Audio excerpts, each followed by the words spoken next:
O texto oficial ele deve ser impessoal. Um servidor pode usar a primeira pessoa uma vez que ele fala em nome do governo. Por isso, nós encontramos nos documentos oficiais assim: dirijo-me a Vossa Senhoria e encaminho o documento anexo. Agora, cuidado, em uma prova discursiva em que você tenha de fazer um ofício, em que você tenha de escrever um memorando, ou escrever uma ata, ou escrever um parecer, um relatório, ou você tenha de escrever uma redação oficial, você não pode usar a primeira pessoa.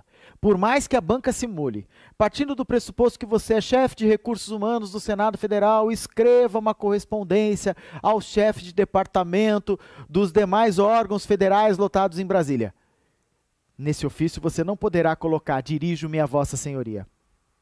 Você vai ter que colocar este órgão se dirige a Vossa Senhoria, este departamento se dirige a Vossa Senhoria, dirige-se a Vossa Senhoria para... Porque só pode usar a primeira pessoa quando você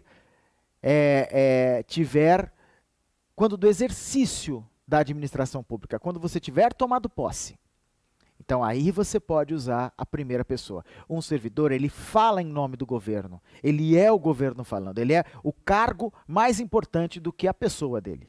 Faça agora o exercício número 2. Vamos à correção. Julgue o item seguinte a respeito da redação de correspondências oficiais. A impessoalidade característica da redação oficial deve-se ao fato de que quem comunica é o indivíduo particular e não o serviço público. Se você marcou errado para este exercício, parabéns! Exatamente. É exatamente o contrário do que o exercício está falando.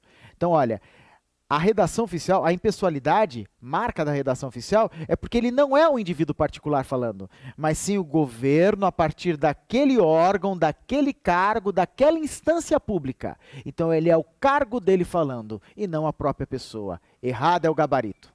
Faça agora o exercício número 3.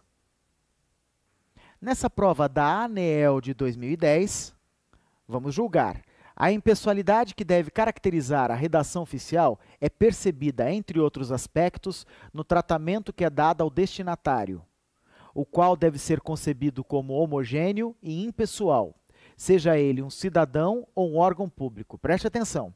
A impessoalidade que deve caracterizar a redação oficial é percebida entre outros aspectos, ou seja, além de todos os aspectos, no tratamento que é dado ao destinatário, o qual deve ser concebido como homogêneo e impessoal, seja ele um cidadão ou um órgão público.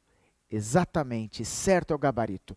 Nós temos o público, o manual da redação oficial, ele diz que a redação tem que ser impessoal, que ele tem que ser claro. Se um leitor de nível médio não entender o texto, o problema é de quem escreveu o texto, e não o problema de quem está lendo e não está entendendo. Dirija-se a um público universal. A impessoalidade, ela se dirige a um público universal, a um público, por isso o texto tem que ser impessoal.